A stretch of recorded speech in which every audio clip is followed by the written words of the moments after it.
Olá, na aula 5 nós vamos falar um pouquinho sobre avaliação do estado nutricional. Como o enfermeiro consegue avaliar o paciente através do seu estado nutricional? Através da avaliação do estado nutricional de um indivíduo, permite com que consigamos determinar sua relação com os alimentos, em fases que vão desde a ingestão até a absorção. Então, avaliando o estado nutricional, como o paciente se apresenta para nós, nós conseguimos muitas vezes, visualmente, sem ter que fazer um exame laboratorial, perceber a deficiência de algumas vitaminas ou nutrientes que estão necessitando o nosso paciente. O estado nutricional do indivíduo é o equilíbrio entre o que ele ingere e a necessidade de nutrientes, influenciado por diversos fatores. Muitas vezes as pessoas têm ingesta de alimento, mas esse alimento não vira nutriente, porque não é um alimento adequado.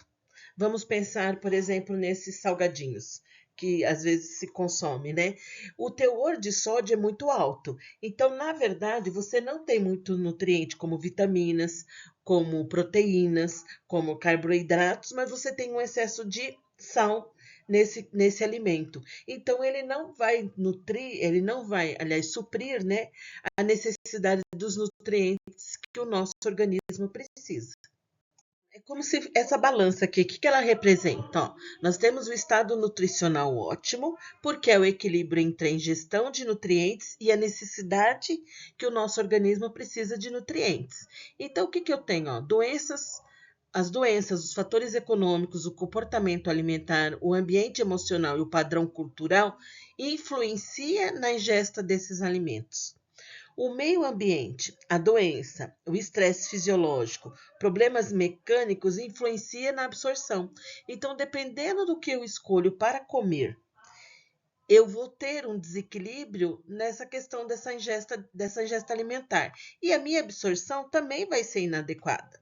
Aí, o que eu posso ter? Se eu não tenho um equilíbrio das necessidades de nutrientes adequada, eu posso ter infecção, eu posso ter doença, eu posso ter febre, eu posso ter estresse fisiológico. Vai influenciar na questão do crescimento. Se eu não tiver as necessidades de nutrientes adequadas, vai influenciar diretamente no crescimento. O estresse psicológico também pode ser influenciado e na manutenção do organismo e no bem-estar como geral, Então, ou seja, eu preciso ter esse equilíbrio entre a ingestão de nutrientes e a necessidade de nutrientes. Adequado e suficiente de nutrientes promove um crescimento adequado. Então, ele atende às necessidades diárias. Se eu consumo um alimento que ele vai se através da absorção do meu organismo, ele vai se transformar nos nutrientes necessários que o meu organismo precisa, ou seja, em que proteínas, sais minerais, vitaminas e carboidratos necessários, eu vou ter um equilíbrio. Aí eu vou prevenir doenças, vou atender as minhas necessidades diárias que o meu organismo precisa e também eu vou prevenir possíveis doenças que possam aparecer. Podemos elencar como determinantes do estado nutricional. O que influencia o estado nutricional do indivíduo? Ó, fatores econômicos, Dependendo da renda, do acesso, a pessoa tem uma renda adequada, ela vai ter um estado nutricional adequado. Se ela é baixa renda, se ela é morador de rua, se ela não tem um alimento adequadamente, se a criança não tem um alimento adequadamente, ela pode desenvolver desnutrição e outras doenças que podem surgir.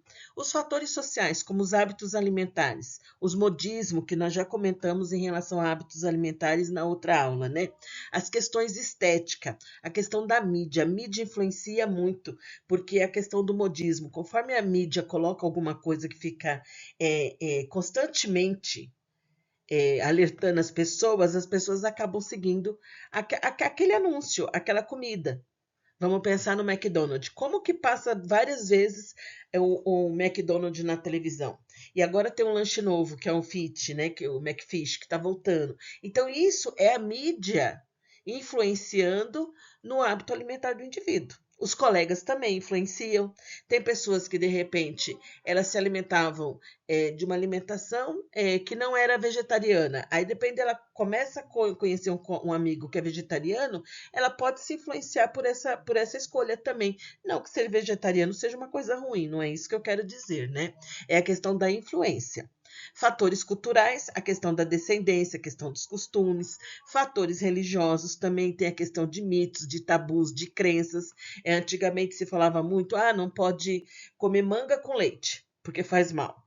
E assim por diante, dentre tantas outras coisas, né? Fatores psicológicos, necessidade, o prazer de comer, come em abundância ou come de menos. Lembra dos transtornos nutricionais, a questão da anorexia, a questão da bulimia? Entra aqui também. Desconforto e insegurança, né? E fatores fisiopatológicos, que aí envolvem as doenças de uma maneira geral. Várias etapas da avaliação nutricional. Tem etapas que são parte da rotina de um nutricionista, que nós também nos envolvemos, mas tem coisas que são específicas da enfermagem. Então, aqui nós temos a avaliação da composição corpórea, que é a bioimpedância. A bioimpedância, quem acaba se envolvendo mais com a bioimpedância é o nutricionista. Então, ela trata-se de o quê? De um método indireto e não invasivo de avaliar a composição corporal por intermédio da estimativa da água corporal total. Então, o nutricionista, ele tem recursos e ferramentas para fazer a bioimpedância do paciente. A avaliação subjetiva global também é uma questão do nutricionista, e aí nós temos o exame físico, que aí é componente da enfermagem. A antropometria também, que é o componente da enfermagem, é um exame que não é invasivo, que eu consigo ver a altura e o peso do paciente, e depois fazer a continha, que acho que a professora Malu já até explicou para vocês, né? Eu pego a altura ao quadrado e divido pelo peso do paciente. Então, eu tenho um exame antropométrico, né? O antropométrico, eu vou saber se o paciente está no seu peso ideal, se ele está no peso excessivo, se ele está emagrecido e assim por diante. E eu tenho os exames laboratoriais, que também são evidências do paciente, né? E inquéritos dietéticos, ou seja, um histórico dietético do paciente, o que ele come, os seus hábitos alimentares e assim por diante. Do exame físico, nós temos um contato direto com o paciente, né? No exame, nós podemos observar o quê? Questão de alteração de pele, questão de mucosa, os cabelos, os olhos, alguns órgãos internos através da palpação abdominal, né? Eu vou ver a percussão também, eu consigo avaliar alguma coisa, que evidenciam muitas vezes a deficiência de nutrientes. Então, o exame físico ele é muito importante. Colocar algumas figuras para a gente poder elucidar melhor essa situação. O exame físico do cabelo, por exemplo. Se eu pegar um indivíduo que tem cabelo seco, quebradiço, sem brilho, despigmentado, eu posso considerar que pode estar sendo um estado de desnutrição.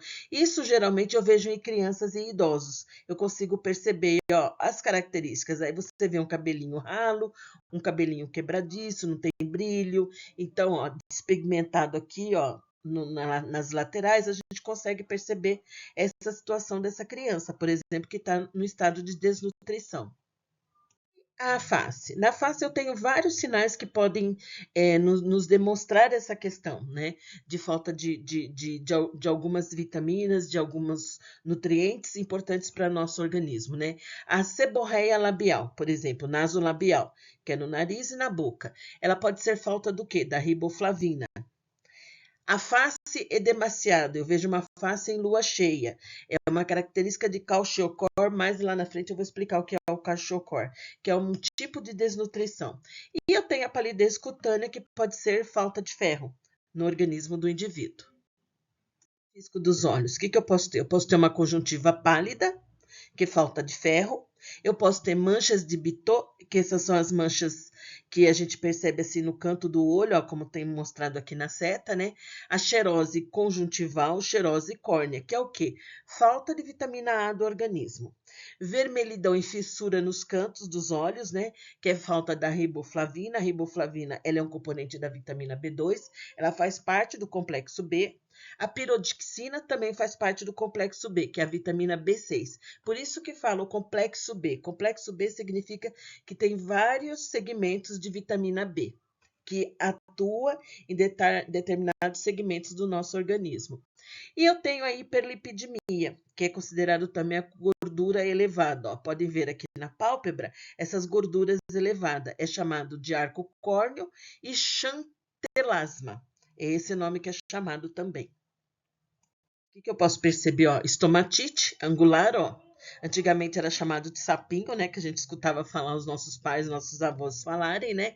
Lesões e queloides que apresentam, ó. Isso é falta de riboflavina. Então, a riboflavina, também conhecida como a vitamina B2, é uma vitamina hidrossolúvel, ou seja, ela é solúvel em água, que pertence ao complexo B, como eu já falei para vocês. E ela é importante para o metabolismo dos carboidratos. Então, na verdade, se eu me alimento de um carboidrato, a vitamina B2 ela faz papel importante na quebra do carboidrato para ele se transformar em nutriente no meu organismo. Dos aminoácidos também e das gorduras. E para a saúde dos olhos, pele, boca e cabelos, como a gente acabou de falar. Eu posso ter uma língua escarlate, ó, que escarlate significa uma pigmentação diferenciada e inflamada, um processo inflamatório na língua. O que pode ser isso? Falta de ácido nicotínico. Nicotínico não é de nicotina de cigarro. É o ácido nicotina, ele faz parte do nosso organismo. Ó. Ele é também chamado de niacina. É uma vitamina B3, ela também é do complexo B. Ou vitamina PP, como ela é conhecida também. Pode ser encontrado na forma de suplementos com o nome Metri, ou em alimentos como o frango, carne bovina, os ovos, os peixes e o arroz integral. Posso ter magenta, que também é uma coloração diferenciada na língua, é diminuição da riboflavina, que a gente já falou, faz parte do complexo B, né? Eu posso ter um edema na língua, também diminuição da niacina, vitamina B3 que a gente acabou de citar, papilas filiformes, como estão aparecendo aqui no desenho, atrofia e hipertrofia, que eu posso ter diminuição de ácido fólico e da vitamina B12. Então, isso acaba tendo várias consequências da falta dessas vitaminas no nosso organismo. Dos dentes, né? Eu tenho um esmalte dos dentes manchado, diminuição de flúor, falta de dente cárie, às vezes é excesso de açúcar, né? E sem uma escovação adequada dos dentes. E em relação à gengiva, eu posso ter as gengivas esponjosas e sangrando, que é falta de vitamina C.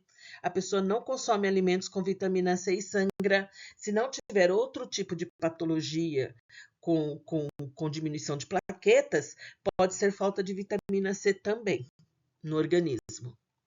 Nós temos também a questão das glândulas, né? Aqui na região cervical nós podemos falar, nós temos um aumento aqui da tireoide, que a gente pode perceber esse edema, pode ser uma diminuição de iodo. A diminuição de iodo pode causar também o aumento da tireoide, né? Aumento da paratireoide, que pode levar a uma inanição e ao enfraquecimento. Isso também é uma situação grave e complicada, né? A questão das unhas. Eu posso apresentar unhas quebradiças e rugosas. É diminuição de ferro no meu organismo. A pele, eu tenho várias situações que pode agravar. Então, eu tenho xerose, que é o ressecamento da pele. Eu tenho hiperkeratose, que é o excesso de pele que se acumula em alguns lugares, principalmente nos pés, né? É diminuição de vitamina A no meu organismo. Eu posso ter as petequias, que são microvasos que se rompem. Ó, diminuição de vitamina C. Dermatose pelagra, que é diminuição também do ácido nicotínico, que é a niacina, que a gente já comentou. Equimoses, que ó, falta de vitamina K. Mais à frente vai ter um slide que eu vou demonstrar para vocês a diferença dessas situações na pele, né? Dermatose cosmética, descamativa, que pode ser cauchiocor, que é uma desnutrição grave. Dermatose vulva e escrotal, diminuição da riboflavina, ó, a vitamina B.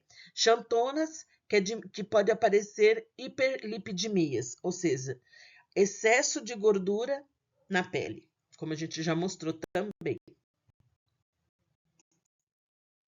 Aqui dá para perceber ó, a xerose cutânea, ó, essas manchas que ficam na pele, a petequias, que são microvasos que se rompem, que é diferente da equimose. A equimose já são vasinhos maiores, mas são vasinhos ainda.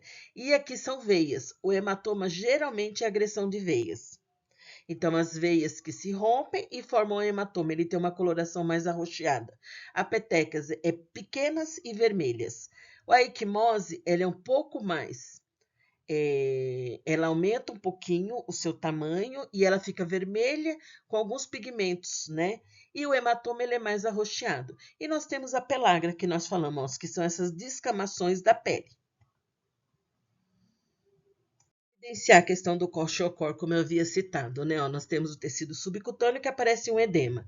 E o kwashiorkor é uma desnutrição grave causada por deficiência de proteínas e vitaminas na nossa alimentação. Aqui nós temos um indivíduo normal, aqui um indivíduo com kwashiorkor, ó. Ele já acaba tendo um edema, o rosto também é edemaciado. Você consegue perceber a diferença. Ele tem um aspecto desnutrido, porém ele tem um edema abdominal e um edema facial também. Elucidar melhor a questão do kwashiorkor, né? Ele é causado por uma grave deficiência de proteínas no organismo, caracterizando uma desnutrição proteico-energética. A pessoa fica sem energia nenhuma, né? O nome curioso provém de um dos dialetos de Gana, país da África Ocidental, porque era muito comum aparecer crianças com kwashiorkor, que foi denominada como kwashiorkor, né? É a primeira criança, segunda criança. O que significa isso? Quando nasce uma primeira criança, ela tem toda a alimentação da mãe. Ela acaba tendo a condição nutricional de toda criança. Depois que aparece uma criança mais nova, a primeira criança que se torna mais velha, ela é retirada da mãe e fica a criança nova amamentando. Então, por isso que vem essa situação da África Ocidental, porque como acaba tendo um alto índice de natalidade, o que acontece? Tem uma primeira criança, tudo bem, está se alimentando normal, porque ela é mais o leite materno mesmo e as condições são precárias de alimentação e de suporte nutricional, né? E aí é o leite materno que vai sustentando. Só que logo em seguida, antes de completar um ano, a mãe engravida novamente, aí tem outra criança. Então, essa primeira criança sai do leite materno. E aí a segunda criança é que começa a ter o leite materno e assim vai sucessivamente, né? A kwashiorkor foi descoberta pelo pediatra Cicely Williams, que colocou o nome de kwashiorkor. Na maioria das doenças nutricionais, a kwashiorkor é considerada a doença mais grave e pode ser encontrada em qualquer lugar. Porém, para países muito pobres, é comum aparecer nas famílias em situação de extrema pobreza. É aquela situação, é a falta de alimentação adequada, é a falta de nutriência adequada para essas crianças, né? Cita-se maior ocorrência no primeiro filho, porque quando nasce o segundo filho, aquilo que eu já expliquei, a mãe tem a necessidade de alimentá-lo com todo o seu leite, né? Aquilo que a gente já comentou anteriormente. Finalizamos, né, a nossa aula de avaliação nutricional, que é muito importante para o enfermeiro, principalmente na questão de crianças, na questão de idosos, porque é muito comum crianças estarem desnutridas, desidratadas, idosos estarem desnutridos e desidratados. As crianças, porque elas dependem de alguém para se alimentar. E o idoso é a mesma coisa. Não é a história que fala que o idoso volta a ser criança novamente? Porque ele volta a ser totalmente, muitas vezes, dependente de outra pessoa, né? É nessa situação que o estado nutricional e a nossa avaliação enquanto enfermeiro se torna tão importante.